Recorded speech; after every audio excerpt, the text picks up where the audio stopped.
ऐसा आपने मार्च से देखा 8-9 एमएलए के विषय में। हमने सीधा आरोप लगाया है कि सबको प्रलोभन देके, धमका के, डरा के केसेस फाइल करके किया गया। अब उनमें से मैं एक उदाहरण ले रहा हूं जो आपके नाक के नीचे अभी हो रहा है। आपको पता है कि गुजरात में 180 सीट्स में जो कि 2 नहीं है, उस सब गणित को छोड़ दें, ये माना गया है कि 2 सीट सत्तारूढ़ बीजेपी को मिल सकती है गणित और आंकड़ों के आधार पे, और 2 सीट विपक्ष, जो मुख्य विपक्ष है, कांग्रेस को मिल सकती है। 4 टोटल सीट्स। आपको संतोष नहीं है, आप सत्ता में पागल हैं, आपको लालच है, आपको लोलुपता है, तो आप सोचते हो कि भाई उस 2 को 3 कैसे करोगे। सीट 2 ही या गणित वही है, गणित है वहां का 72 का एक वैल्यू होता है वोट का। तो 72 वैल्यू के वोट में अगर आप काउंट करें, मैं अभी डिटेल में जाने की आवश्यकता नहीं है, तो गुजरात में 2 आपकी 2 हमारी होती है। लेकिन अगर आप विकृत रूप से अपने सत्तारूढ़ पावर को इस्तेमाल, दुरुपयोग करके उसको 3 बनाना चाहते हैं, तो आप ये सब करते हैं। तो मैंने आपको 5 हेड्स दिए, 4 हेड्स दिए, corrupt practices, non level playing field, दल बदल के प्रोसेस को पूरा विकृत करना इत्यादि। जो वंश की बात की मैंने, उनका पूरा नाम है पुंजा भाई वंश।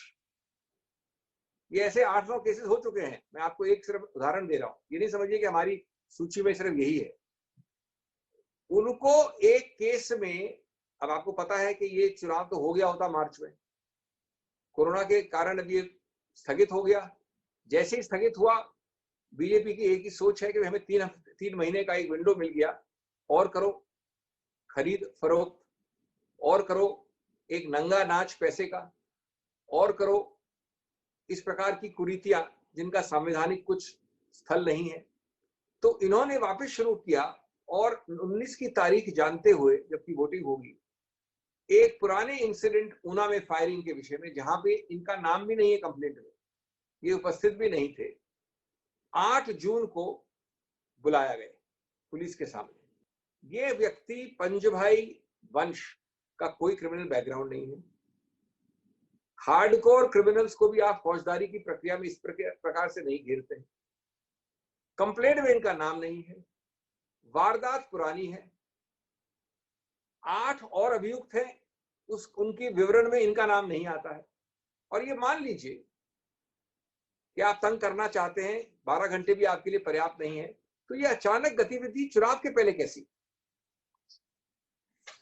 इनको भी उस सूची में जोड़ना चाहते हैं जो इस्तीफा दे दे? इनको भी सूची में जोड़ना चाहते हैं जो एक आर्टिफिशियल मेजोरिटी बनाएंगे उस असेंबली में, जहां आप जानते हैं कि आपके 2 से ज्यादा मिल नहीं सकते आपको। तो दोस्तों, मैं अपनी बात की अंत करूंगा कि ये आज की बात है 4 बजे। उनको ये संदेश बड़ा स्पष्ट है मेरा कि हम कांग्रेस के लोग, पार्टी के लोग, जो राजनीतिक एक्टिविस्ट हैं, ऐसी गिदड़ भक्तियों से डरने वाले नहीं हैं। उल्टा डरना आपको चाहिए, क्योंकि हम इसको हर फोरम पे उठाएंगे।